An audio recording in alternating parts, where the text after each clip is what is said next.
Hello, everybody, and welcome to the Horror Show. Show that dissects, mutilates, dismembers, and butchers all of your favorite and not so favorite horror movies and other cult classics. I'm Sean. I'm Joe. Hello, Joe. What's going on? I was reading your notes that you have on the screen. Oh, well, don't read them. I got some good bits in there. What's your favorite bit so far? Oh, well, there's also an enormous camera in my way, so I can just see some words. Some of the words. Some of the words, yeah. Yeah, recording in the new set for the first batch of sessions. First batch of episodes, so exciting stuff. Did you get a load of that Mick interview? We did an interview with Mick? We did. News to me. Mick, we gave Mick the option to make his own pick. This was producer Lexi's choice. Her idea was to do a Mick pick. And, well, his pick was The Coffee Table from 2024. Comedy of the year. He was adamant that it was a comedy. He was. Yes. You were the only one aware of the nature of the film when we had that conversation, and you had the concern on your face was visible. It was visible concern on your face about his. I think you even were like, "What?" And he's like, "Yeah, The Coffee Table." Then Joe told me the plot, which, I mean, I guess we could talk about it, right? I mean, yeah. If you don't want to hear the plot of The Coffee Table, fast forward like 5 seconds. Yeah. A baby is decapitated, and the head is under a chair for.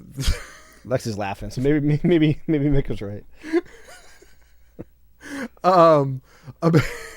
Yeah, producer Lexi in the house this week. So yeah, that's the story. If that doesn't sound like a comedy, it's because it's not. Because I watched it, and calling it a comedy is a stretch. Regardless of whether it's a comedy or not. It's not a movie you can really talk about. It's 100% atmosphere.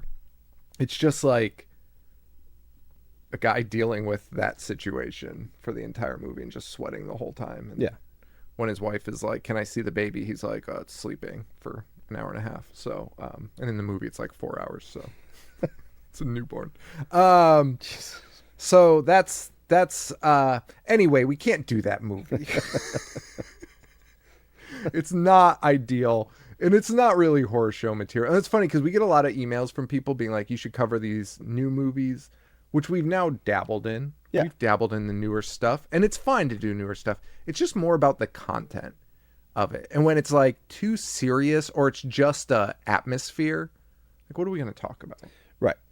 Like a lot of people were suggesting we do Skinamarink a couple years back. Which nothing happens. Right. That'd be very hard to. I mean, we're not known for our deep insight, but still. You can only pull so much about it. Right. Like, what are you going to do? Like, "Oh, this performance is great." Like, how many times are you going to say that? So it's a weird thing. And we encounter that with some of the older ones too. And those are our quicker episodes because we're like, well, they walk around for the next half hour. Nothing happens. So, and that would have been The Coffee Table. So, apologies to Mick. We had to audible. That's his pick if you want to check it out.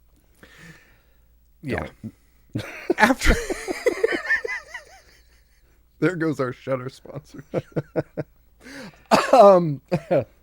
Mick, and then I feel like when we were talking, I kind of remember this, but I don't know it to be totally true. I felt like after he said The Coffee Table, I felt like I gave him another opportunity.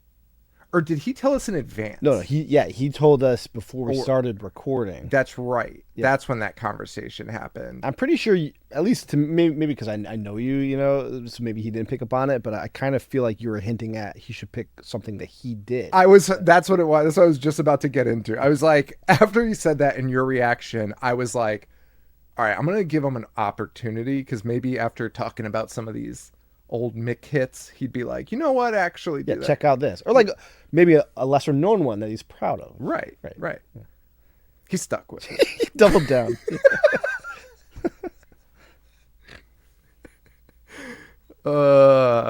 What a guess. Now, before we announce the movie that we're doing. Oh, yeah, they don't know. Well, they do because they're clicking the episode. Oh, yeah. Are we live? No. Oh, okay. But they don't know. I get it now. Yeah. I just want to make sure we weren't live. No. We're It'd be a nightmare. I'm just glad people can't see my feet because they don't touch the ground, and I do not like this chair one bit. We'll be getting new chairs soon. This whole thing's a fucking nightmare. Been down here for an hour trying to get the microphones working. It's a fucking mess. So yeah, Psycho 4. Yeah, That's what we're doing. So where I was going with that before I sidetracked myself. Yeah. This is an ideal horror show movie. One of the best, I would say. One of the best horror show movies. Okay, where do we start with this? When I started it, I was like, I hate this so much. Well, yeah. And then when I finished it, I was like, I hated this so much. No. When I started it, I really didn't like it. And then, though, it took me on a little ride. And I got to a point where I was like, here's the problem, though. And again, I love Mick. I don't know if it was supposed to be campy in that way. I was going to ask you, do you think Mick knows what comedy is? Because this is fucking funny. This is way fun. The comedy pick of the week. Norman Bates' lines in this are laugh out loud funny. The whole thing is crazy. Norman and Norman's current lines are funny. You mentioned he talks like a James Cagney. Yeah, say. But then when we go to the past and we see little Norman, Yeah. he's talking like the most articulate. They're using all those big words. Right. I was like, is that a Norman Bates thing? I don't think that is. It's not. Of course not. He lives with his mother's corpse. Talking like that. But it's like it got fun once you let go of it.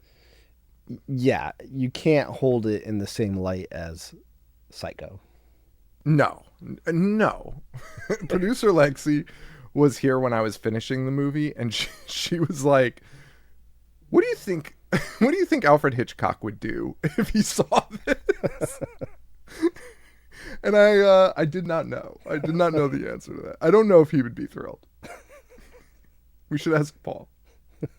Want to call him? No. Later? No, he's not going to answer. So anyway, Psycho 4, November 10th, 1990, it was on Showtime. The Psycho theme song. Yes. Bernard Herrmann. Just dropping that. Okay. Does it have a name, the title? Psycho theme song? The Psycho theme song. Okay. Theme to Psycho. Theme to Psycho. I feel like it doesn't get enough love. Busta Rhymes sampled it. Give me some more. Is that really the sample and Give Me Some More? It is. Oh my God. I have to re-listen to that. It's such a good theme. And I think it's because everyone thinks about that thing. But the song itself is fucking great. So that's all I've got about that. Seems so deflated by that. No, it's just a great tune. It is. I agree. Yeah. What are the top horror themes though? Like Halloween. Jaws. Yeah. Come on. I mean, if What's Jaws was a horror movie, I Why would consider it. Why is she offended by that? So anyway, what else? What else we got? You got what's another good one? CCH Pounder is in this movie. Pounder. I thought you were asking what else we got about this. What are the theme songs? Friday the 13th. It's a good one. Yeah. I don't know where I'd rank Nightmare it. on Elm Street We is a should good rank them one day. We should go through and do like a bonus or something and rank all of them. Because I would like to see that. Suspiria. Nightmare on Elm Street. What's that song? I'm just saying that because producer Lexi just told us. Wait, I just said that out loud. What is it? How's it go? Dun, dun, dun. I'm not gonna fucking hum it, but you know the song. Will Smith covered it in Nightmare on My Street. It's the beat. Oh, that song rocks. It does. That song fucking rocks. Also, I think I'd prefer any of the Italian songs. You know, the Giallo. yeah. Yeah. Anyway, that's enough of that. Now, did you see 2 or 3 before this one? I have. Do you remember them? I like 2. I remember nothing about 3. You like 2. I was saying before. I remember in high school, there was some anniversary of Psycho, and I think like AMC or something played all 4 in a row. So that's when I caught them. I don't remember 3 at all though. I wish I had seen them before this. I'm very curious about. Sorry, didn't we do 3 for the part 3s? We did. We for some reason like 2 months into our show, we covered every part 3 ever made. Probably. I don't know though. I think it's coming back to me. Because is that the one where Norman's dangling the keys on the cover? Old Norman. Yeah, no, we probably did. I have no memory of it though. But I also have no memory of. Well, I won't say it. We'll save it for the end when we reveal what our next episode is. Or our next. Okay. Yeah. So yeah. So that's that. We have so this serves as a sequel and a prequel to Psycho. Yes. You get flashbacks of Norman, which is the majority of the movie. I don't even know if I could say that. It's probably like a 50-50 split. Yeah. Which I was surprised about because here's the thing, guys. The story is, well, yeah, let's just fucking talk about the story because it's fucking insane. You open with a radio. Well, no, I guess we'll. The whole movie is Norman talking to a radio host. Yes. And telling his story. And them not notifying the authorities. Ever. Yeah. No. The second he finishes his first sentence, you would be sending somebody in the studio to contact local police. Correct. Correct. But it's him doing that. But then we just go to real time at the end. The end is all right. So it's a kind of a weird movie in that way, where it is both a sequel and a prequel. But yeah, and Mick was like kind of quoted as being like, "Well, I wasn't as intimidated doing this because 2 and 3 were out." Okay. Which I don't know if that's throwing shade at it or not. The weirdness behind this is odd. Producer Lexi was telling us some like stories from old interviews with like Mick and Anthony Perkins and stuff, where they were like Anthony Perkins is super protective of it, but then it's like you did 2, 3, and 4, so how protective are you of it? I don't know. It's just got such a weird vibe to it, and it's weird that they think that this is somehow a lasting homage to like the original. Yeah. The original is so artistic. Right. It's weird. It's actually like when you like watch it again, if you haven't watched it in a while, you're like, oh fuck, like this isn't even like a horror movie. This is like an art piece. It is. Yeah. But toilets flushing too. First time ever. Big for toilet 1963. flushing. Yeah. Anyway, let's get into the movie now. Oh wait, I did want to say CCH Pounder does own cchpounder.net if you want to visit her website. She got that .net lockdown. Is that true? Yeah. Seems like a risky click. Also, I just want to clarify. I know Psycho didn't come out in 1963 for anyone listening for the first time. It's an inside joke. Paul revealed that he yelled at his wife for not knowing. I saw that message. For not knowing what year Psycho came out. The fact, dude, CCH Pounder's website is fucking great. Look, it's on the. I put it on the screen. cchpounder.net. Just photos of her and fucking. That's fucking crazy. And one's the Navi from Avatar. Oh wait, I don't have that one, so they must rotate. Oh, they rotate. All right, good for her. Refresh. Look at that. All right, so CCH Pounder's in it. Do you have a cast thing to go through or no? I have the cast right here. We got Perkins. We got Henry Thomas. From E.T. E.T. Yeah, E.T. He's in those Flanagan movies. Yes. Yeah, that's what he's most known for. Olivia Hussey is Norma Bates, Norman's mom. She's naked. She's naked. Is she good? don't want to disrespect the dead. Okay. I think she's pretty good. I mean, I think she's a good actress. Yeah. Yeah. I mean, this role's define good. I mean, the material she has to work with is. That's what I'm saying. But she yells really good. She does. Yeah. Yeah, she gets all riled up. Anyone else of note? Our buddy John Landis. John Landis Shows up again. He shows up A again. Mick mainstay. Not busy. After 1981. Second week we get to talk about this guy.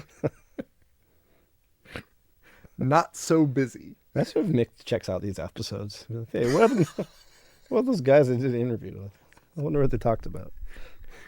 Good thing is he doesn't. So, but if you are Mick, we love you. Yeah, and I love this movie. Love it. Anyway, let's get into the movie. So we open up with a guy's mouth full screen. Sean, a regular Rob Zombie shot. The most unnecessary opening shot, perhaps, of all time. So we're basically in this guy's fucking mouth. And he's talking about, he's like, I killed my own mother, who cares? And he's on this radio named... I actually blocked out this opening scene because, Norman takes place, yeah. right? But now that you're saying it, that guy, the father of his wife, his mother nuts. That he killed. It's nuts. This is like the best part. This is actually the most insane part. And this is when I was like, I don't think I like this. But looking back, it's like one of the best parts of the movie. And he's on the radio with CCH Pounder, who plays Fran Ambrose, who runs this radio station, or who runs. She's the host of this show on this radio station. And she's like, we're talking about matricide tonight. Okay. What a topic. To put everyone to sleep, too. And she's on the radio with the author of the author. There's an author. It's like a round table. An author, the killer, and then the killer's father-in-law. Father-in-law. Yes, thank you. I couldn't think of it. I wrote grandfather for some reason. That's the three people panel. And she introduces the author by explaining the book he wrote, which was called The Mother Killers, Boys Who Kill Their Mothers. Like in Troy McClure movie. This is the point. It is. Starring McBain. McBain in The Mother Killers, Boys Who Kill Their Mothers. What a title. What a title. Now, fuck. I really like not trying to do Mick dirty here, but like, is this supposed to be comedy or not? I mean, that's what I was getting at before. Because it is, right? Like that's the funniest thing. The mother, and by the way, Mick did not write this, but The Mother Killers, Boys Who Kill Their Mothers. What a fucking title. And then when she introduces the father-in-law, she's like, and here's the father-in-law of the mother killer. Can we just use the guy's fucking name? The Mother Killer. He's fresh out of prison, right? Or he's paroled. Yeah. Apparently, whatever state they're in, which is, I guess, California, right? That's where Psycho takes place. Very loose on mother killers, killers in general. Everyone's just out on parole. Everyone's just strolling about, living their best lives after murdering their moms. And then Fran to the father-in-law is like, hey, this guy killed your daughter. How do you feel about that? And he's like, yes, he did. Dude, the confidence like in that guy's voice when he's talking to him is so wild. He's like, yup. She was a world-class bitch who doesn't deserve Raymond. It's nuts. He's talking about his daughter. If it was a stranger, that would be like a very insane statement. Agreed. This guy murdered someone. Yeah, well, she was a bitch. Okay. Also, you're a dad, so take some responsibility there.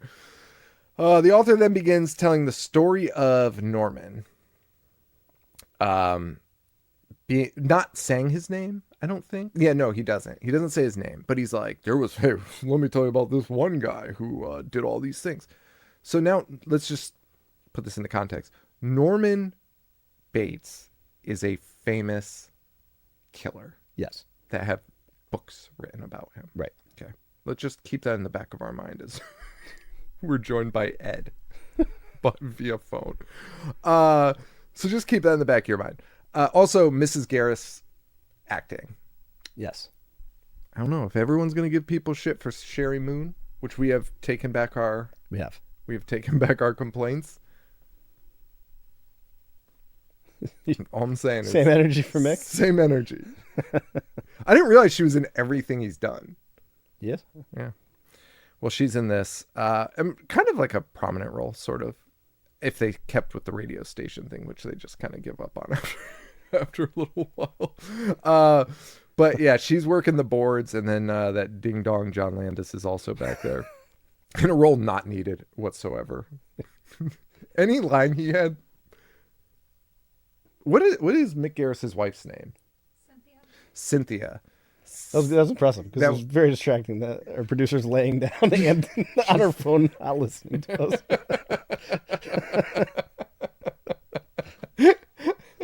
Literally laying in the ground With covered a in a blanket. I don't even know where she got the blanket. Not even sure it's mine. Cynthia could have read any line that Landis says. Landis has like 3 lines in it. So just got to get that guy some work. Keep him in the guild for a little bit. Got bills to pay, lawsuits to pay.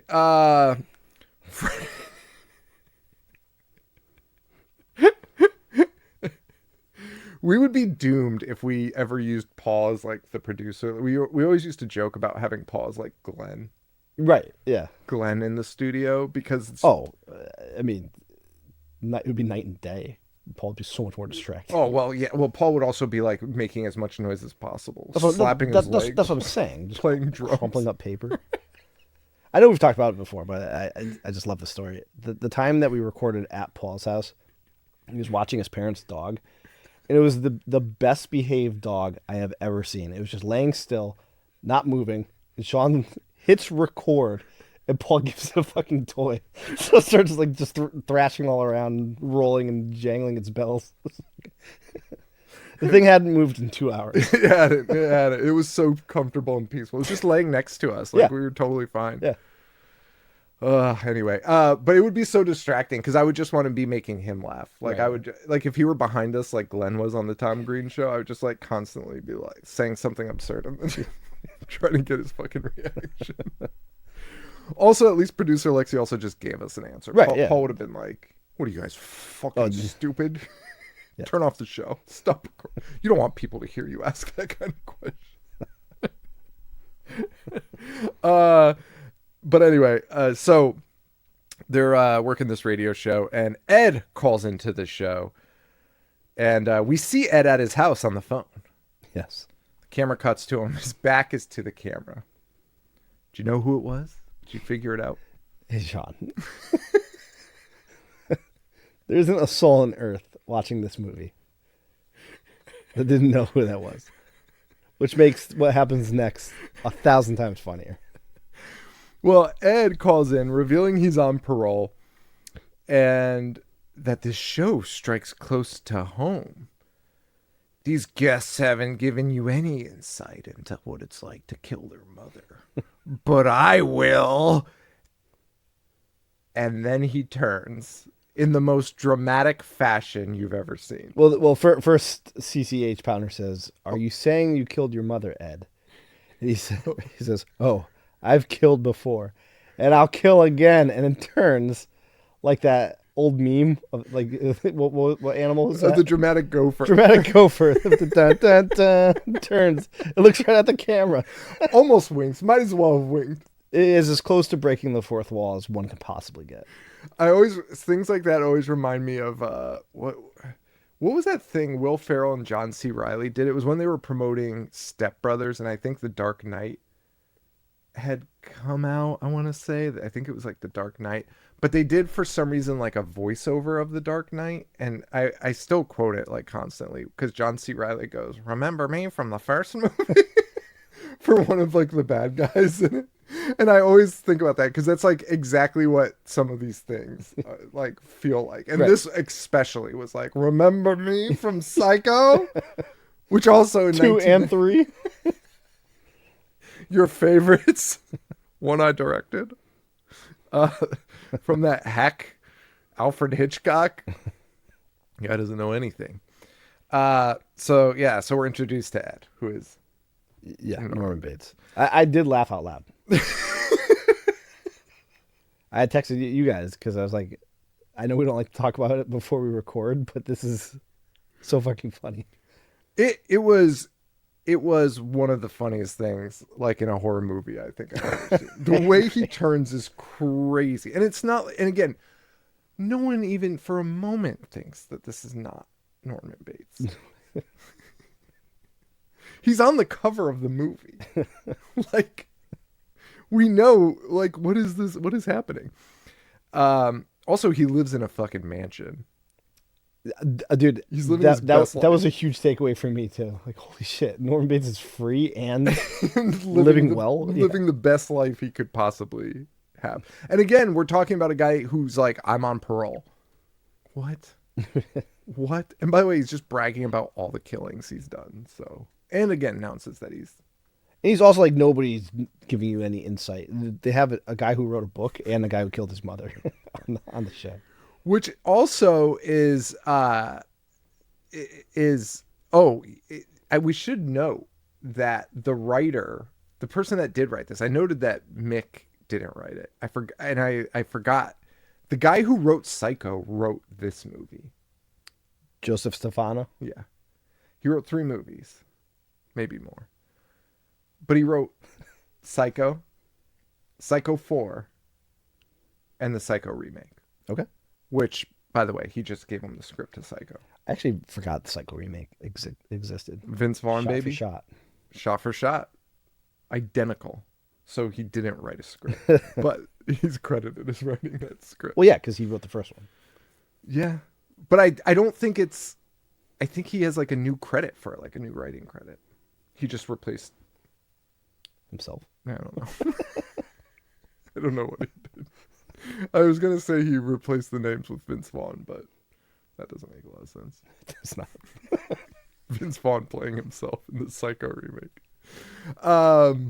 Yeah, so Norman Bates is just living a great life out there. And he starts telling his story right after threatening to kill more people. He's actually like, I'm going to kill somebody tonight. And everyone's like, huh. Which is a weird reaction. And then he starts explaining how many people he's killed and he's going to kill again. And this is how we get to the prequel. Young Norman. It's like young Sheldon. Was the Bates Motel show about Norman Bates? Yes. Was it Kid Norman? He was young adult Norman, right? Young adult Norman. Does he do anything? I didn't watch it. Producer Lexi, does he do anything? He does. I just got a thumbs up. I don't know what that means, so thanks for the insight. I guess he does things. Which I assumed, but like... She's somehow laying down harder than she was before. She's more relaxed. He kills his mom in it. Well, okay. So it sounds like it's Psycho 4, the show. But, all right.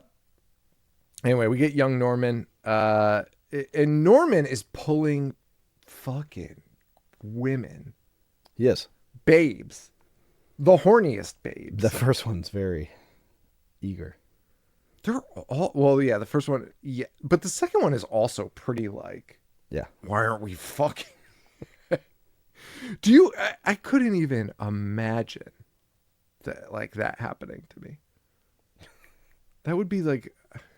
That falling in your lap? And it's this fucking guy? Jesus Christ. Anyway... This gal is so horny that like she's like, do fireworks make you horny? And he's like, I don't know, not particularly. And she's like, oh, they get me going. You're like, oh my God. It's those vibrations. Fucking slam dunk here. Don't worry, he'll fuck it up. Just this falling in your lap, Norman. Just fucking it up. He tells her to wait in the parlor while he goes to unclog some guy's fucking toilet. Yeah. Which That scene's fucking great because so she's like, let's fuck. And he's like, all right, we'll go fuck in the office. And she's like, I'm not fucking on the floor. By the way, she was just like, I'll fuck you Anywhere. And he's like, there's a parlor. We'll fuck in the parlor. And then this guy comes out dressed like, I don't even know. He looks like Danny DeVito and Matilda. He does. Like a car salesman from the 50s. And he comes out and is like, hey, my toilet's fucking clogged. Like, come fix it. With his wife standing next to him. With his wife. Would you be brave enough, I'm using the word brave here, to scream at an employee about a toilet you clogged? I would not. I would not. I'd make up every excuse on the book. Yeah. I'd be like, hey, man, I don't want to say anything, but you can wait till morning even. Somebody else did this. It wasn't me, for sure. I would for sure try and blame it on the people before. It's like this when I got here. Hey, I know I've been staying here for a week. I just didn't tell you that the toilet is fucking clogged. No, yeah, I just wouldn't. I would not.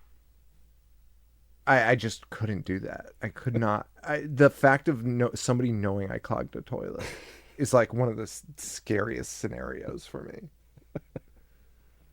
Like, that's the worst. Dude, remember that video that was on the internet for a while? It was just the voicemail of that girl. That was like, I clogged it. I clogged. She was just sobbing. She's like, I clogged this guy's toilet. And she put it in the kitty litter box. She put it in the kitty litter box, and then the guy's like, my cat's been dead for a year.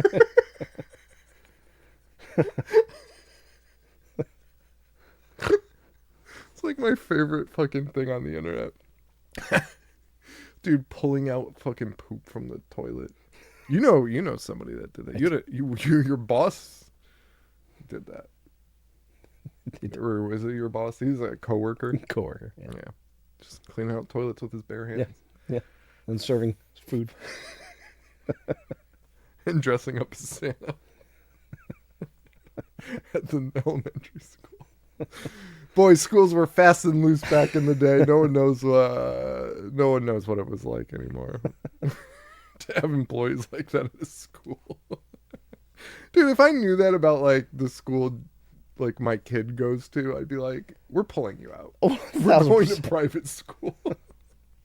This can't happen anymore. Anyway, so that guy, Norman has to go. Also, wait, the other factor of this whole thing.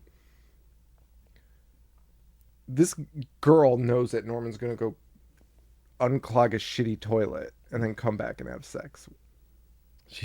As we said, she's very horny. That's got to be the horniest level. If you're walking out, and he's walking out with a plunger, it's like, just go in the parlor. I'll be right there to fuck. Like, hey, you know what? I think we're good. Yeah, the mood is killed. I don't think that's necessary. Fireworks. I don't think I would want to after unclogging another man's shit.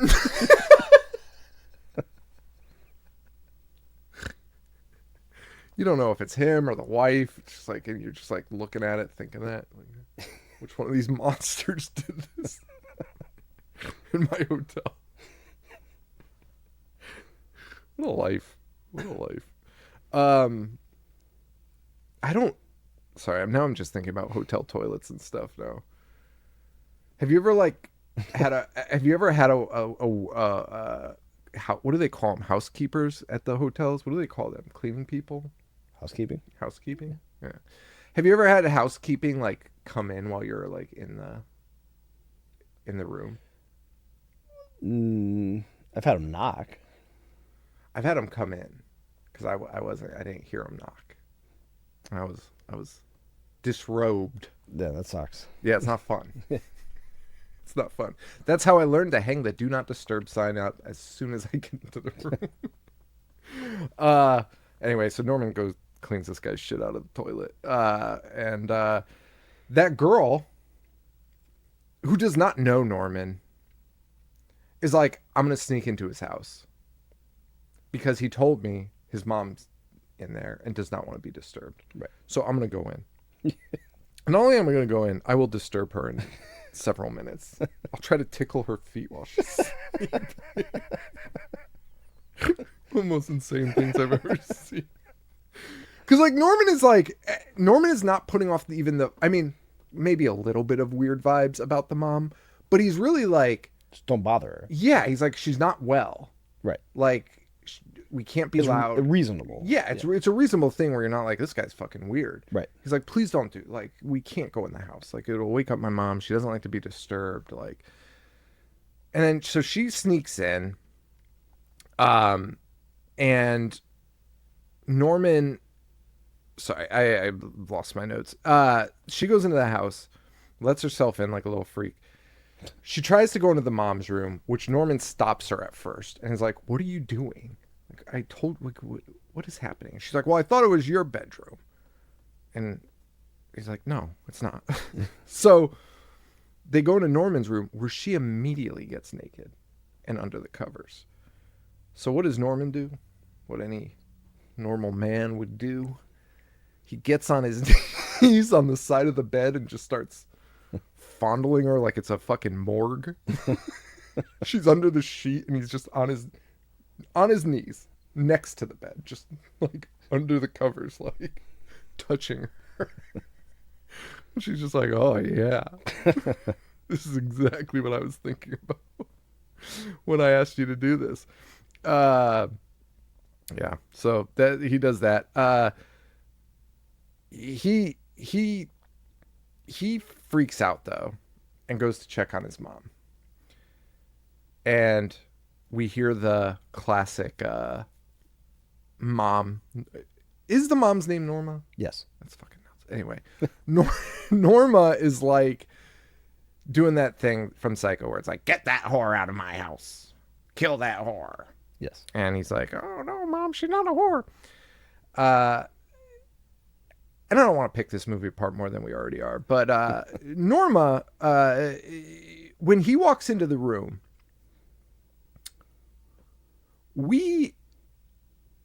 I presumed she was alive because it's young Norman. Right. And then I presumed she was alive because when you're looking in this scene, there was a woman laying there with blinking her eyes. You see her eyelashes blinking. Like, oh, this is a live mom. It's not, because then it turns into a corpse. Yeah. Which I don't know why they couldn't have just left the corpse there while in that same scene. But hey, what do I know? But yeah, it was very odd. But it cuts to the corpse. We see the corpse. Anyway, Norman goes to get dolled up, and the girl goes in and goes into the mother's room, which she's already said, do not go in there, multiple times. And she goes under the covers to like tickle her feet. I assume that's what she wants to do. Yeah. Could you imagine walking in and you bring a girl home, you're like, all right, and then you walk in and she's tickling your mom's feet under the covers? That's fucking great. That's one of the craziest things I've ever seen. Yeah. In it. And thankfully Norman stabs her. I'm going to say that. Thankfully. Because honestly, the real psycho here is her. Tickling old Norma's feet. Which also, how does she not notice that it's a corpse? But it is. I mean, it must stink in that room. Yeah. It's like a mummified person. But also, why is this at the top of the... Oh, because he was like, there's this one girl I killed. He's talking about the girl that he killed. Yeah. Okay. Anyway, we go back to the present day. The radio hosts make Norman mad by being like, where are you from? He's like, whoa! What's geography have to do with it? And hangs up on him. Immediately calls back. Like, it's not even 5 minutes. They're like, Ed's on the phone. It's like, oh, all right.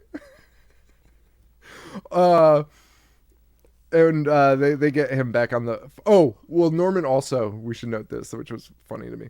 Norman cuts his finger in the kitchen because this whole movie he's making dinner for his wife, fucking Thanksgiving feast, and he cuts his hand after he hangs up the phone and watches it go down the drain, and is like, it's like the same shot. Remember me from the first movie? Remember this? Bet you won't guess what this is. We do. It's exactly what it is, and that's when he calls back in to the thing. And it's also revealed that Norman has a wife. Yes. In his new life. And it looks like she works for like 911, I don't know, or a hospital or something. She was his therapist when he was in the psych ward. Yeah, not advised. Not advised. The old Harley Quinn move right there. Falling in love with the psychopath. Anyway, he calls back into the radio station and discusses his mom slapping him at church for laughing after his mom tickles him. His mom's like tickling him. He's like laughing. And then Norman starts laughing. And she's like, "You fucking asshole." Slaps him across the face. Let's take our first break and we'll be right back. All right, we're back. Back to present day too. Some old lady visits Norman. This is neither here nor there. Not even sure what the purpose of this is. I don't even know what she says to him. She's like, "I got a pie. I got a pie on my windowsill." Anyway, Norman talks about how hot his mom. Is it Elizabeth Hussey? Olivia Hussey. He's just talking about how hot his mom is. Not really, but yeah, kind of. He's not wrong. Gotta say, what? He's not wrong. No, he's not wrong at all. Oh my God. Hachi Machi. Elizabeth Hussey. Does she do a nude scene in Black Christmas? Or no? No, but she does in Romeo and Juliet. Gotta check that out. She does a topless scene in this movie. I'm not like a boob guy per se, or like a big boob person where it's like, oh, big boobs. Her breasts are incredible. Like, honestly, it was like breathtaking. It's like fucking a little bit of a life-changing moment for me. I was just like, holy shit. What are we doing? Yeah, they're nice. Hachi Machi. My new catchphrase. Just gonna crowbar it in all the time now. So, Hachi Machi. The Hachi Machi. Oh, that's gonna be a Stanny Award. The best Hachimachi uttered. The hot. There's going to be 2 Hachimachi awards. The best Hachimachi, I say, and then also the Hachimachi moment of the year. Okay. Which is, we've got the winner, guys. Unless you've got another one to blow me away. Maybe the mermaids from Hook. That was a real Hachimachi moment for me when I was a kid. I don't remember. They were just so beautiful. Gave me feelings when I was a child. Same with the boo box. Now I've got a boo box fetish. An insatiable boo box fetish. You can't. It's hard to find on YouPorn. No boo box porn. No Glenn Close dressed as Sneebly or whatever the fuck. All my kinks came from Hook. From when I was 6. That movie, I hate that movie. It's just the mermaids in the boo box. Anyway, so where the fuck are we here? So we're a mess right now. Elizabeth, what's her name? Olivia Hussey. In this scene, it's so dramatic. It's like the most dramatic scene that is just like crowbarred into this very like silly movie, like where Anthony Perkins is like waxing poetic. He's like, her hair went on for eons. What are you saying? And it's just very dramatic. And Fran says she's cutting to commercial, or she's coming back. This is Fran Ambrose on KTK. Talk of the town. Tonight, we're talking to a caller who says he killed his mother. And then Norman yells, plus her boyfriend with her. Okay. Well, you hadn't gotten to that part, Norman. Why? You mad at her about that? Were you not listening? Hasn't told it, yeah. And we cut to the first of the weird scenes here where there's a theme with mixed movies right now between Sleepwalkers and this one. Moms fucking their sons. Having one on your resume, yeah, Having 2 on your resume? It's a little concerning. Fool me once. Shame on me. Or no, shame on you. No. Fool me once, shame on you. Fool me twice, shame on me. Yeah. Yipes. Now, Sleepwalkers was after this, right? Yeah, this was It was, 1990. yeah. So do you think they were like, hey, Mick, we already talked about the studio's reaction to him being like, can we have these 2 cat people fuck? Do you think they were like, hey, you didn't get this out of your system in Psycho 4? Gotta keep this train rolling. Does not happen. His mom is afraid of thunder. This adult woman is terrified of thunder. Which is something. So she makes Norman get in bed with her, and Norman is soaking wet from outside, and she's like, "You're wet. Take off all your clothes." Little Voyage of the Mimi homage. Does that happen in the Voyage of the Mimi? I think so. Oh, all right. Well, that's weird. Ben Affleck was in this movie. That's what all the teachers were hyped about. Yeah. So she makes Norman get naked and get into bed with her. And then Norman gets a fucking boner. And present day Norman describes it by saying, I guess you could say I got too big for my britches. I don't know why I'm giving him a southern accent. Because it's more like, I guess you could say I got too big for my britches. That's it. That's the voice. I'm giving him way too much edge. There's no edge to Norman whatsoever. So he runs into his room embarrassed about the boner, and she goes in and starts snooping around his room. And also she's like, what do I disgust you? Yeah. And she finds a catalog. Well, she finds a magazine. And you're like, oh, she found his nudie magazine. It's like a fucking Sears catalog. It's like a catalog of brassieres, and she's like, you fucking piece of shit. And then she's like, as punishment, she makes him throw it out in a trash can in the rain in his underwear. Yes. How old is Norman here? I don't know. He could be anywhere from like 16 to like 27. Agreed. Yeah. But also, she's doing this as like a punishment, as like, yeah, let the town see ya. They're in the most isolated area of all time. Like, what's the fucking big deal? But then she even meets him outside and gives him a raincoat. Mm-hmm. She's like, I can't be mad at you. I can't quit you. By the way, Olivia Hussey is British. Australian. She's right? Australian? Right? I thought she was British. Maybe she's an Aussie. Argentine-born British. My mistake. Okay, all right. She has a British accent in this movie. Did she start with a British accent?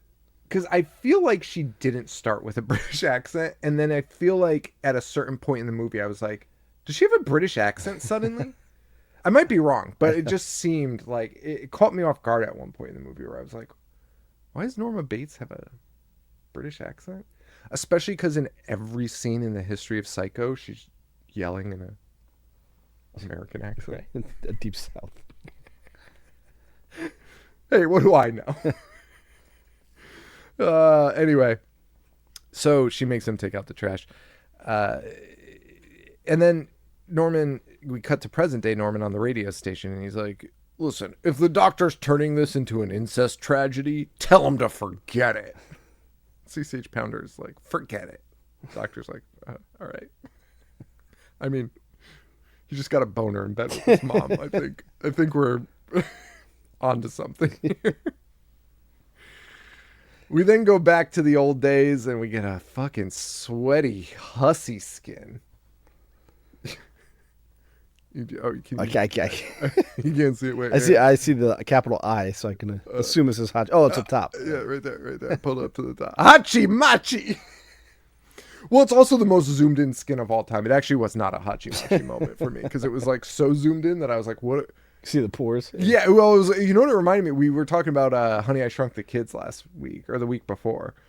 And like it felt very Honey, I Shrunk the Kids where they're like walking on something and it's like they're so small that you're like, what are they walking on? Oh, it's an ant. Yeah, the ants have hair on them. You know, it's like that moment. It was like kind of like that, where you're like, what are we even looking at on Olivia Hussey here? Like, this is very weird. And then she makes Norman blot her with orange bloom. Yes. Which I called a reverse Hachimachi. Because we had to watch Norman's, which she's like, just dab some on me. Like, rub my feet with it or whatever. And like, it's a little container. It's like a perfume container or something, like cologne. Like, you just put a dab on your finger and right. touch. It's like that kind of hole. And he does that. We see him do that. But then we watch his hand just sopping wet. Like, it's a zoom in of his hand rubbing her feet. And she's like, oh, fucking horrifying.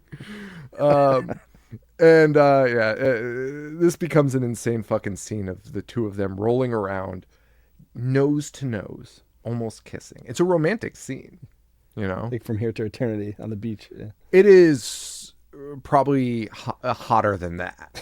It's getting hot and heavy here. And then he gets a boner again. And this time, Olivia Hussey comes. This time, he busts. No, he doesn't. But Olivia Hussey gets fucking furious about the boner. And freaks out. You want to say fair to freak out about that, but also like, you're putting him he's a teen boy. You just wake up. I don't know. Well, it's just like rubbing. It's your mom. But like, I don't know if your body has control of that. I don't need to think get into this. My dad just paid for Patreon, so. I love that you made him pay. I don't. I saw it pop up. Oh yeah, producer Lexi. Yeah, he did. Producer Lexi just put in the chat that he made a joke about the Motherfucker trilogy. He did. Was he talking about this? He had to be. And we just didn't know because we hadn't watched it yet. We're like, oh yeah, that's good. Oh yeah, totally. What's this guy fucking talking about? I haven't watched either of them.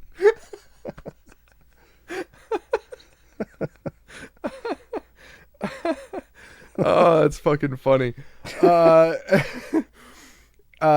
She gets mad.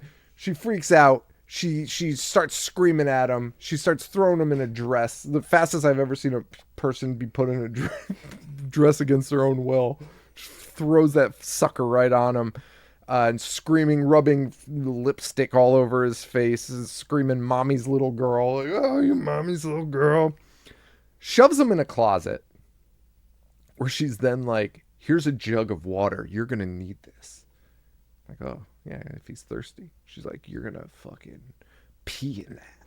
You're going to pee on it like a little girl. Yes. Because you don't need that thing other than... Well, she's not even saying pee. She's saying wee. Wee. Wee. You're going to wee in that tub. What the fuck?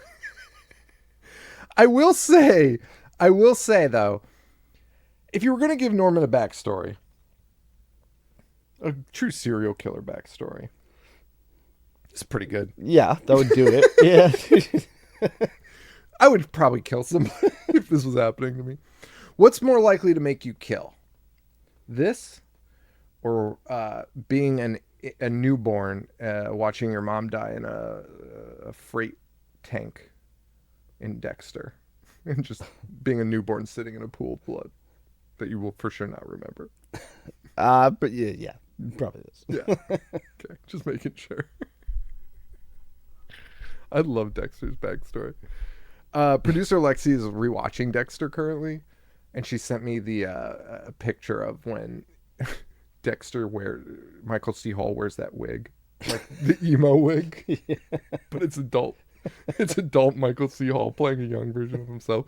All I could think about is the Loomis. That time period, they had no clue how to make people. They just hired a stand-in.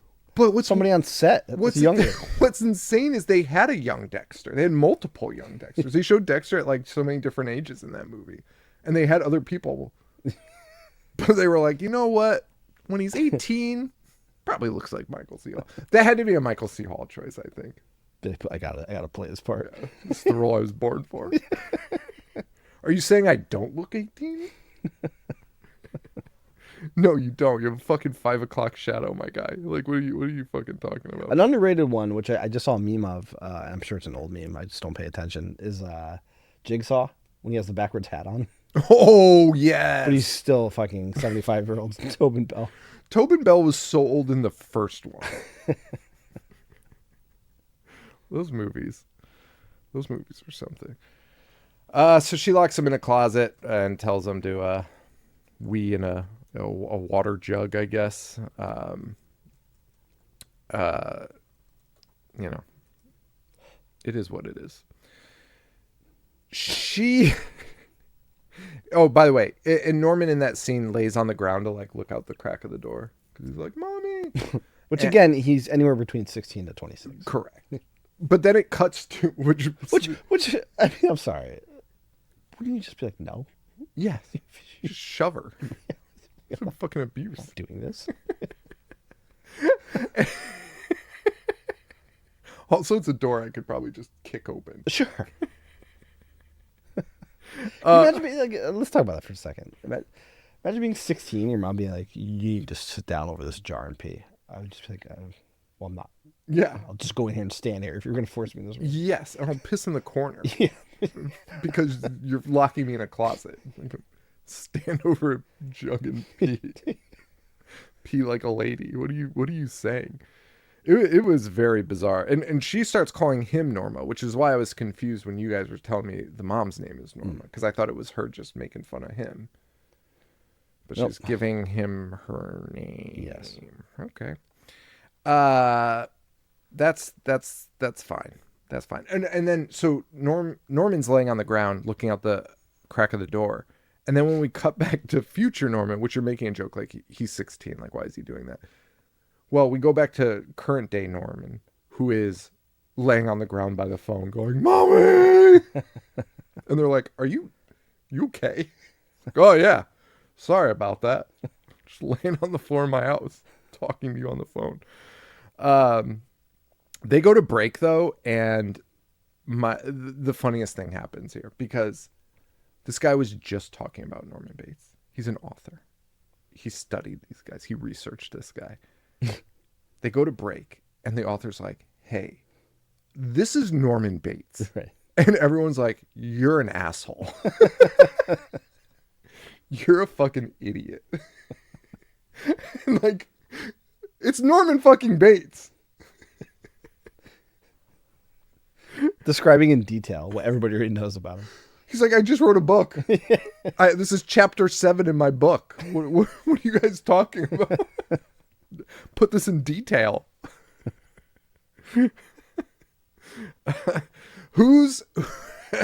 Which therapist would you rather be? Would you rather be Michael Myers' therapist or Norman Bates' therapist? Probably Michael's, because he won't talk. He won't talk to you. Yeah. That's the answer. Yeah. Norman's just... Well, shut the fuck up. "Remember that time I almost fucked my mom?" Yeah, Norman, we covered that. Oh, okay. Well, what about this other time I fucked my mom? Yeah, no, Norman, we got that one. I think we're covered there. Oh, sure. You want more detail? Why are you talking like that? What about the time I rubbed orange blossom all over her? Yeah, no, Norman got that covered. Can we talk about the killings? I don't know. Let's talk about the good times. So anyway, they take a break. We go back to old days and we just get berated with Olivia Hussey screaming at Norman, saying she wished she would have killed him in the womb. Pretty heavy stuff right there. But again, this would have been, in my opinion, more impactful if Norman was like 6 while this was happening. That would have been devastating. Right. But he's a serial killer. Sure. Yeah. Hey, maybe the old Dexter story is... Holds weight? Well, Dexter fucked his sister. He did. Why is everybody doing this? Serial killers. Remember they put it in Boardwalk Empire too? Yes. You know, maybe Do you think there's any serial killers that are like, I wish they wouldn't portray us as fucking our family members? Starting a support group. Never do that.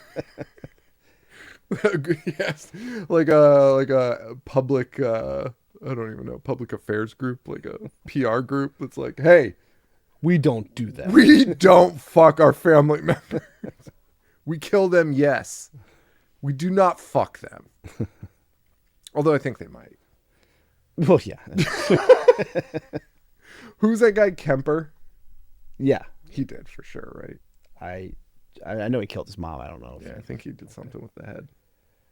Oh, after the fact? Yeah. Well, that's different. Wild and crazy guy. It's an exception to the rule.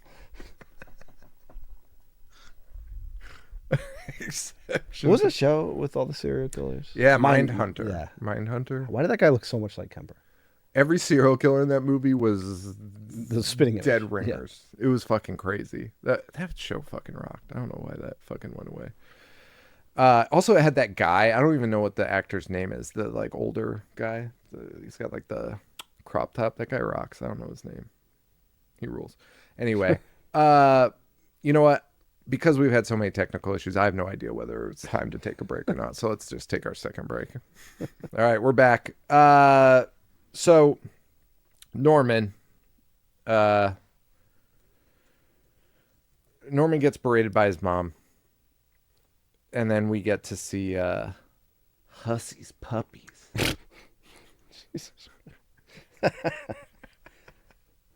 Producer Lexi did not know what she was in for. Not a fan. Did not know what she signed up for. Listen, I would never call them puppies, but it made me think about that period of the King pro wrestling where Jerry the King Lawler was on commentary screaming puppies anytime a woman with breasts came out. That was it. There was just a woman. Just a woman. Like, oh God, the puppies. The puppies. What a time. We were like 12 watching it. Dude, I had a little mental note to be like, I feel like our parents should be in jail if they allowed us to watch that. Why were we allowed to watch that? It was such an insane time period. I think we've talked about it before, but like, Suck It It's crazy. It's crazy. Like, I don't think people realize how crazy that is. And Suck It is nuts, but it's even more nuts when you're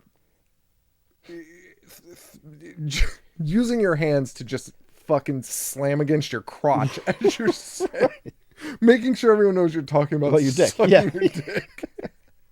That's fucking crazy. But like the puppies thing was nuts. It was all so insane. I can't even believe. You know, they have those things on Disney that like everyone got like upset about where they like retroactively were like, hey, this was filmed in a different time period and stuff. That should probably be on all those old episodes of Monday Night Raw. I'd be fine with it. I think like the world should just come together and be like, yeah. Then we should probably put a note here. This is a weird fucking time. Al Snow making every kid say, what does everybody want? Head?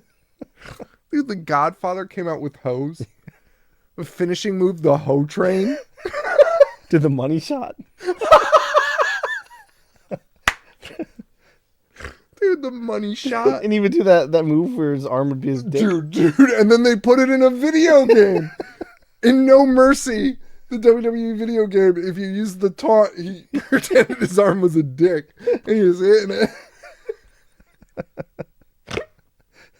That's fucking nuts. My dad bought me No Mercy. I was grounded at the time, so it was nice. And he gave it to me anyway, so I appreciate that, Dad. But imagine if I was like, hey, check this out. This is my favorite part of the game. Hey, you know what? Taking that back to the store. But like, sorry, not to keep talking off topic, but as a parent now, how would you address that? Because you can't like show your hand and be like, hey, money shot. I know what that means. I think you just have to ignore it. Yeah, you have to. Because I didn't know at the time what money shot meant. Yeah.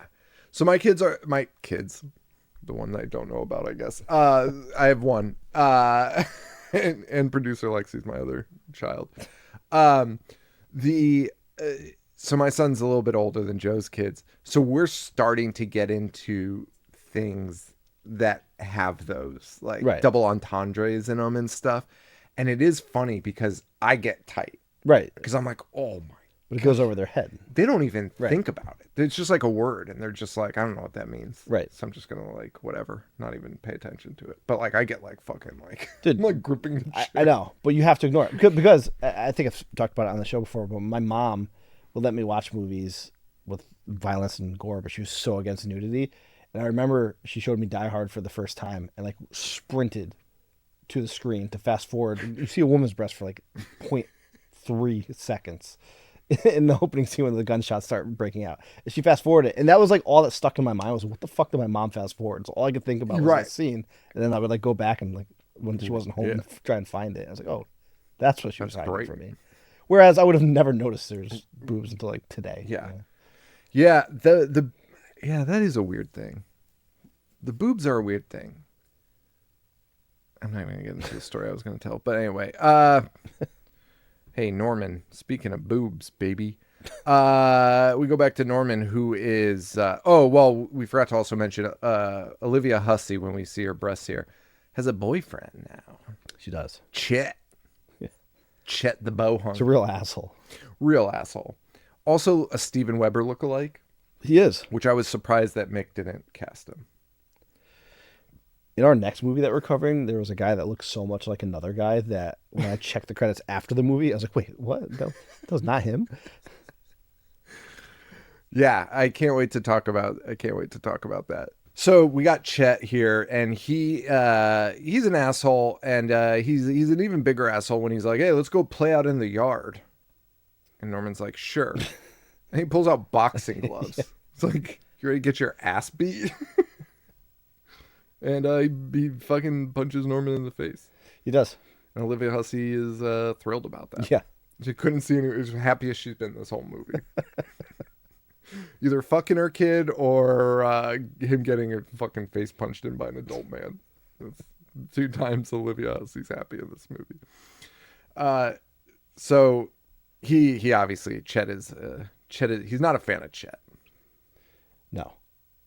And he drops the phone as he's talking about Chet because it's so distraught. Meanwhile, at the radio station, Cynthia Garris is trying to get the cops on the phone to give up Norman's whereabouts. She's like, I called him. And when I mentioned Norman Bates, they said they didn't really want to talk about it. Hey, what? Same. Seems like it should be a pretty high concern. Yeah. And also, why would you be hiding that? Right. Well, we got to keep that guy safe. He's in witness protection in a mansion, calling radio stations, revealing his identity. Which he eventually does, by the way. Right. He's eventually like, I'm Norman Bates. And he reveals his next move, too. And by the way... my wife is pregnant, and I'm going to murder both of them.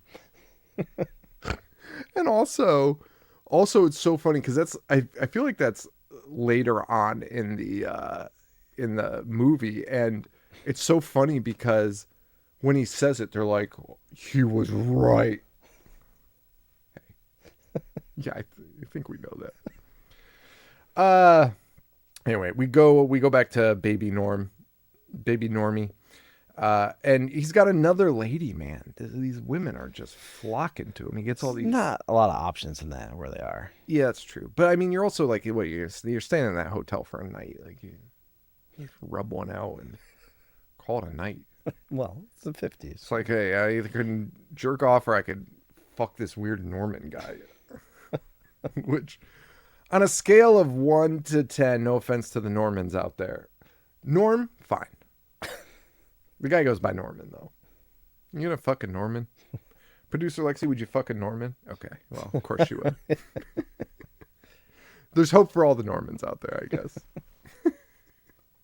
So anyway, he's getting with this woman in a car who she tells him his tongue is like an elephant trunk.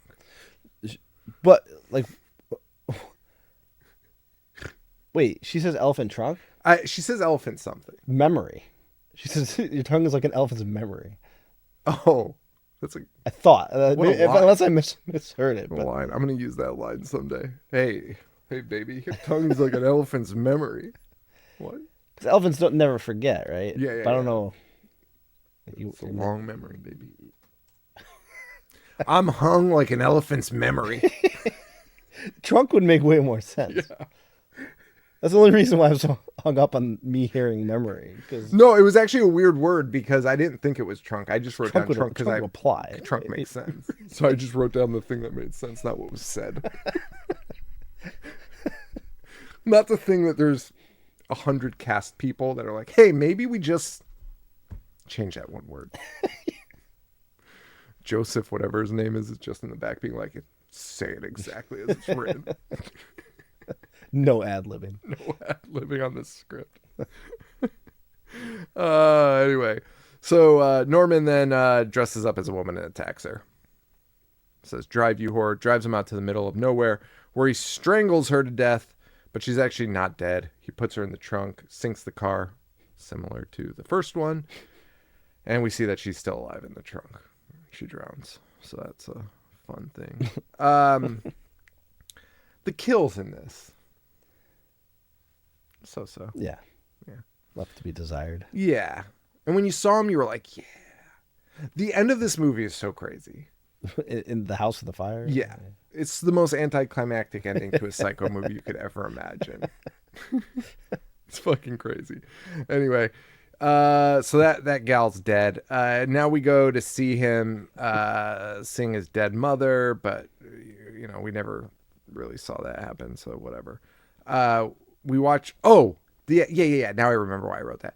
He goes and visits her dead body. He's like, the time I saw her after I killed her. Right. And you're like, wait, what the fuck?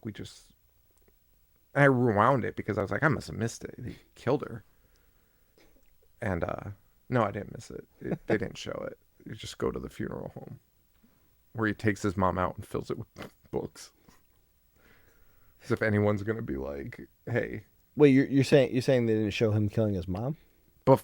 They did not show him kill his mother before he goes to the funeral home to see her dead. Okay. They go to the funeral home. And then it has the poison scene. The poison scene. I must have, my mind must have not been able to comprehend the... yeah, of course not. The Pulp Fiction. Yes. So I just remembered it in order, yeah. Memento. Yeah, no, that's what happens. And so anyway, he takes his mom out of the coffin and whatever. And then, as you mentioned, he also is on the phone and he's like, by the way, I'm going to kill my wife and she's pregnant. And they're like, what? Why? Well, I don't want to. Do you know serial killers are hereditary, I think? They're like, I don't think that's true. It's like, well, maybe. Anyway, then we get to the scene where he kills them by putting strychnine in their iced tea. Good move. Solid move. Yeah. Weird move. He is serving this to his mom and her boyfriend after they're having sex. Yeah. They're just putting their robes on as he walks in. And even Chet's like, oh, room service. It's fucking nuts. He was just listening to his mom get fucking railed upstairs. It's like, hey, would anyone like a cool glass of iced tea? I would kind of like that. Dude, that would be fucking great. Imagine if you had like actually hired help in your house and they were just there. A nice cold glass of fresh iced tea. Yeah. Iced tea though kind of like doesn't. I would like drink it and my mouth would still be dry. You know how it does that thing where it like takes the fucking water out of your mouth? Does that happen to you? No, but I don't drink a lot of iced tea, to be honest with you. I love iced tea. Heavy hitting topic on the horror show. So. If you want to talk about iced tea, baby. Hachi machi.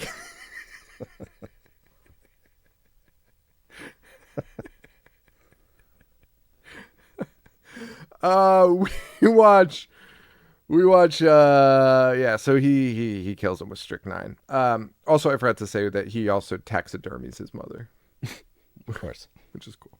Which he just subtly drops. It's like, by the way, I'm a big taxidermy fan. So I taxidermied her.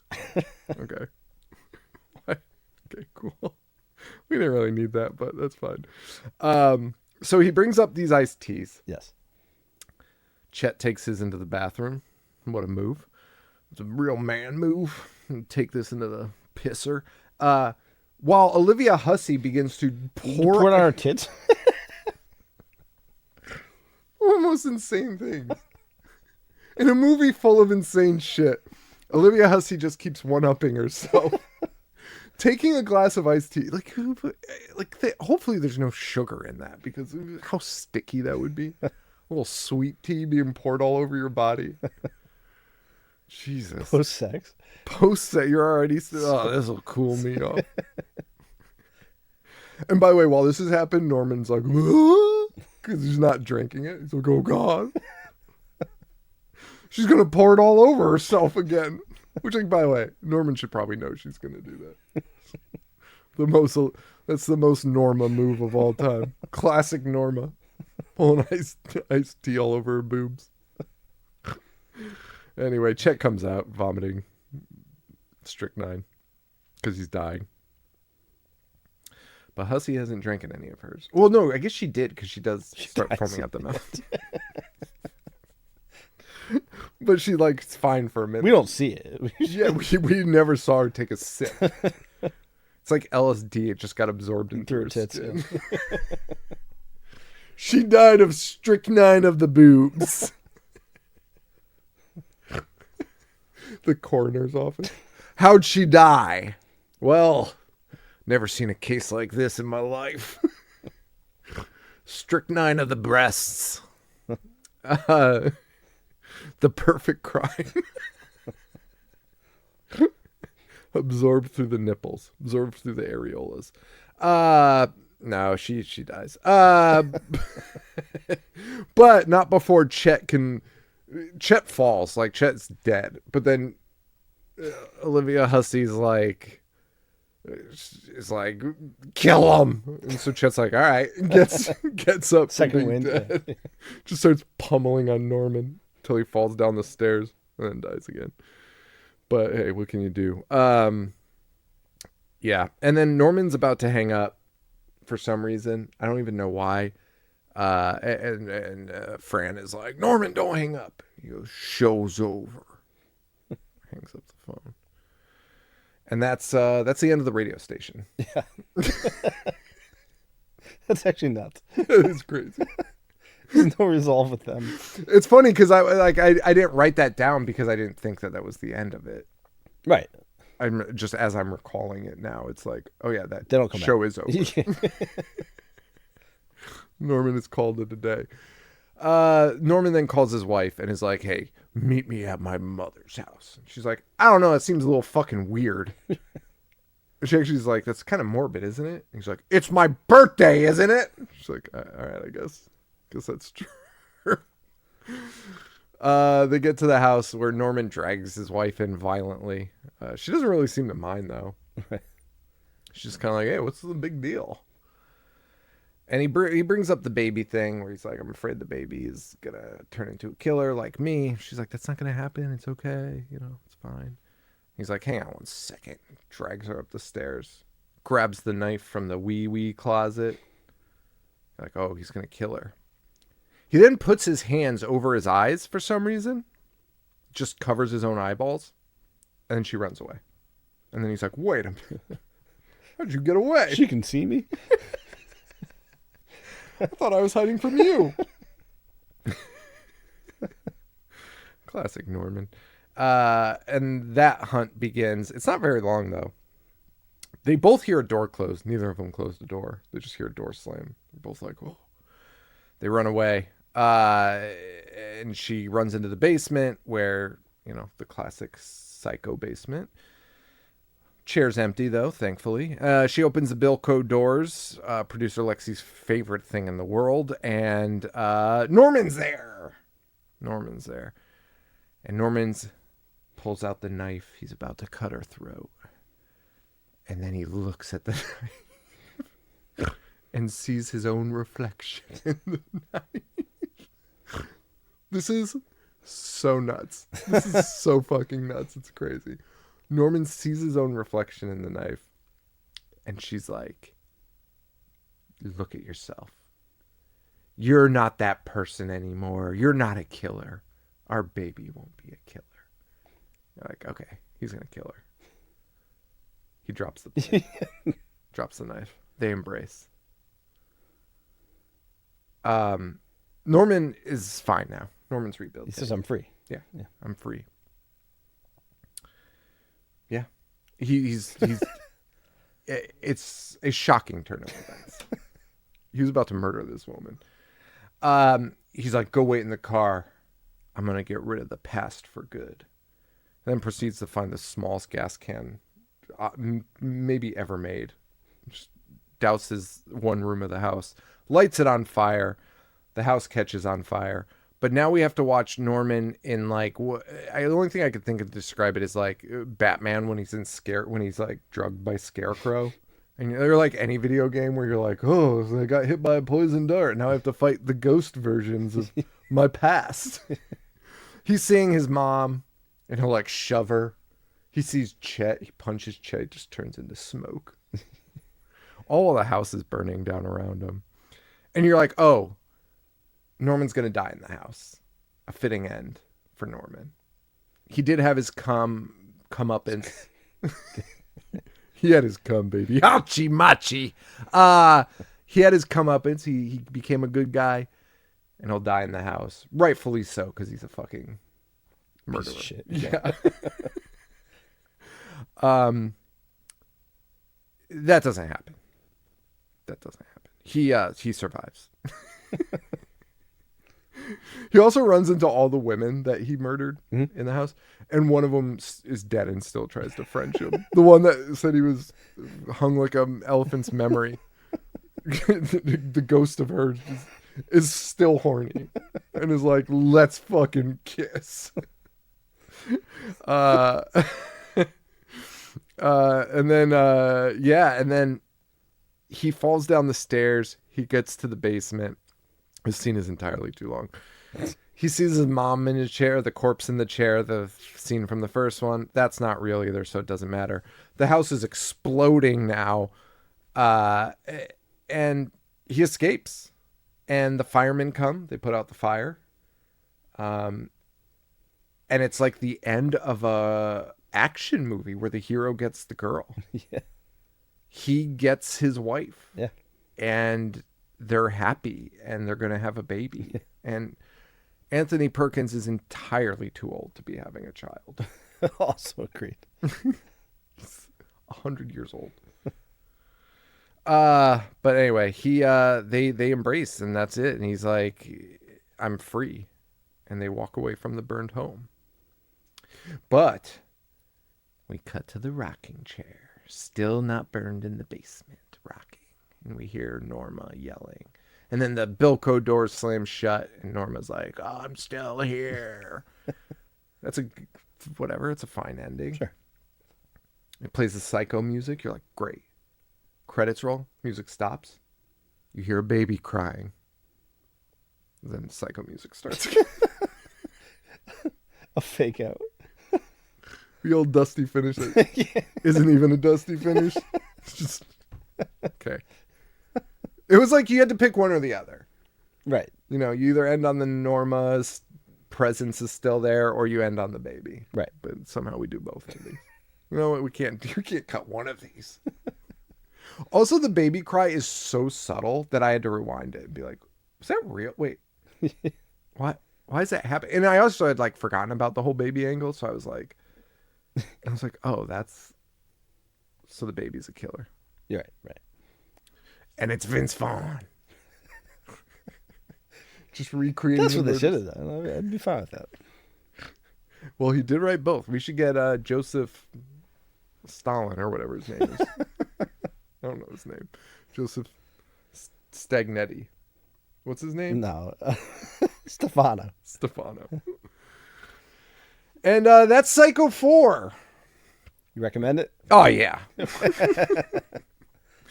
You got Hussy. You know what? You're right. Recommend. Just for Hussy alone. You got Hussy performing. You got it is a campy ass movie. It's funny. When it's not trying to be serious, which it randomly does Right. for some reason, it's great. But it's great. It's fun. It's very fun. So thanks, Mick, for choosing Psycho 4 for your Mick pick this month. Great choice. Great choice. Appreciate it. And if you want to check out a real hoot, check out the coffee table after this. You'll just be dying laughing. Make it a comedy double feature. Show your fam. Bring the kids. Gather around the TV. Have a comedy night. Watch Psycho 4 and the coffee table. No, everyone will be rolling on the floor. What a night. And that's it for this episode. We've got great shows coming up. We're going to record them. We don't know what we're doing, so stay tuned. It's going to be fun. I think we're going to give producer Lexi, the helm. She's our April Fool, so she's going to be choosing all the movies in April for us. Should be a blast. Should be a fucking nightmare. That's it, everyone. Thank you all so much. Make sure you check out our YouTube page. You can find it at IHateHorror.com. We have links to everything. Make sure you can watch the episodes on YouTube now. You can watch the video episodes. We're now on, the videos are on Spotify and YouTube, so make sure you check those out. And also head on over to patreon.com/IHateHorror. If you can donate, we really appreciate it. We're doing a bunch of bonus content. We've been doing these Hollyweird episodes. Joe might be joining us for those soon, maybe. We also have, what was I going to say now? I don't know. Joe's music episode just dropped. We just did Joe's music episode. I didn't know what to name it. I wanted to give it a fun name. I had some music names. Stereo Joe. What were the other ones? Joe. What is that a play on? Nothing. Just rhymed. Just love me a rhyme. What were the other ones? Pull them up, producer Lexi. I was just coming up with anything that rhymed with Joe, which is great because Joe rhymes with a lot of things. It does. It's great. I ended up landing on Joe Knows. Okay. And then that way it can capture whatever you want to talk about. You know, so this was Joe Knows music. Like the Apollo astronaut that died on the launch pad. Is his name Joe Knows? Because he was murdered. I just know about that.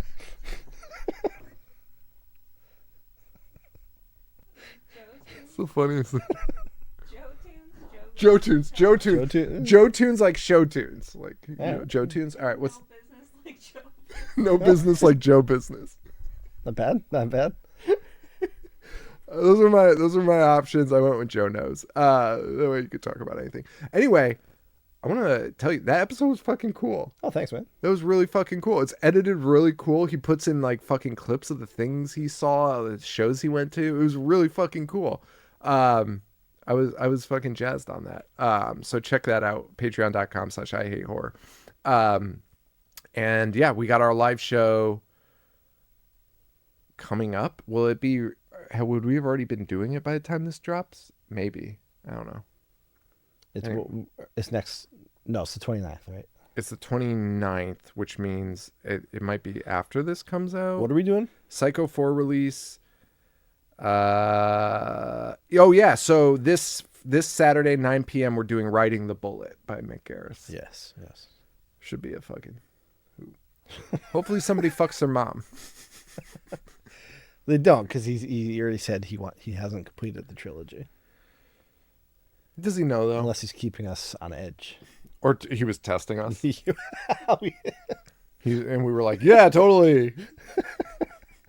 You only made 2, right? Yeah. Afterwards, hey, Cynthia, can you fucking believe these guys didn't know I completed the motherfucker trilogy? They have no idea who I am. What a waste of my time.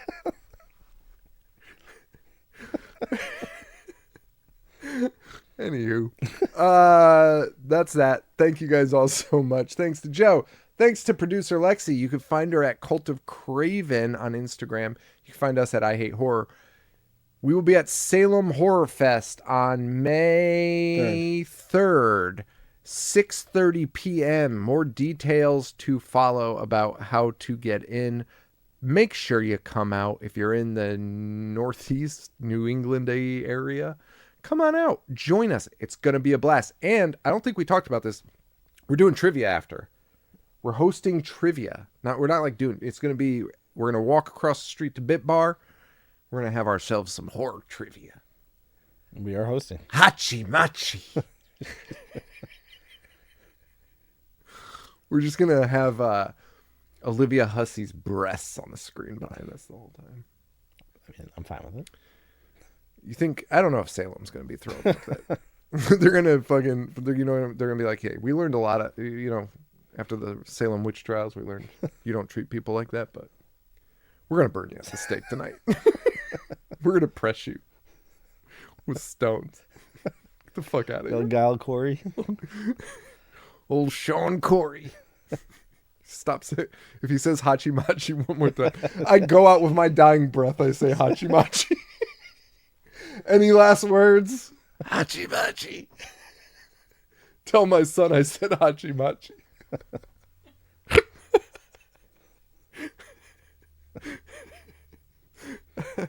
James, your dad. Honestly, if we can get Salem to murder us, I would not be that upset. I wouldn't either. Like a public fucking execution. What a feat. Hey, James, your dad had some final words he wanted to pass on to you. It was you were like reading off the paper. Hachi Machi? Does that mean anything to you? He's like, no. Thanks, Dad. Anyway, that's it. Thank you all so much. Thanks to Joe. Thanks to producer Lexi. Thanks to all of you for listening. Appreciate you all. And for Joe, this is Sean. Stay weird. Thank you. Adios.